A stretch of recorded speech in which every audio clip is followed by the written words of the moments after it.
what we start doing is we start slandering and judging the people from the other side. So we are not judging the ideas anymore, we start judging the people.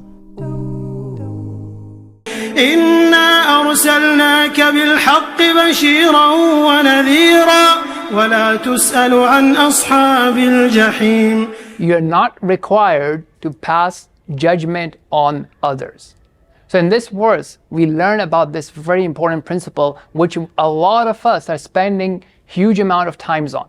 So when it comes to an idea about Islam, a commandment, a ruling, for most of us, what's really important for us is to find a teacher who we trust his sincerity and his level of knowledge. His peers have credited him, they approve of him, they have appreciated and approved of his work.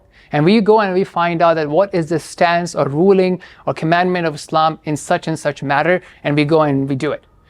If it happens to be something that's a modern issue, it has contention, it has one scholar, one group of scholars saying one thing and another group, another body saying something else, we can go and we can examine the ideas and their evidences. But what we end up doing is, instead of finding what we want to believe in, what we want to follow, not because it's convenient for us, it's because we believe it's the truth, what we start doing is we start slandering and judging the people from the other side. So we are not judging the ideas anymore, we start judging the people. And then we also start judging the followers of those people. And we spend a lot of time and resources and energy just refuting. So that's something really important for us to think about. And then on top of that, most of us don't even stay on that. We are also starting to talk about the people who have already passed away, the people who may have been the disciples of the Prophet of Allah sallallahu alaihi wasallam, and we take it upon us to pass judgment on them. Like really, it's like, even if you think about it from a worldly productivity standpoint, it's not something for us to engage in. It's not something that's beneficial. Secondly, do we even have all the data to be able to do that, or are we just following one or two personalities and just repeating what they are saying?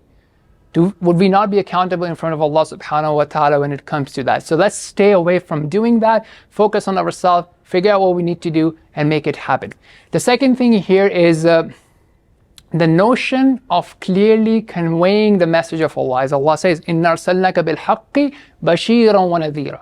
So we have to be able to clearly convey what is the message of Islam from the Creator, what are the consequences of following it, the bushra, the glad tidings, and what are the consequences of not following it, the warnings. And that's all we have to do, because we are not responsible to making someone believe in it, but rather to clearly communicate it without sugarcoating it, and at the same time not trying to be a judge on other people and other opinions.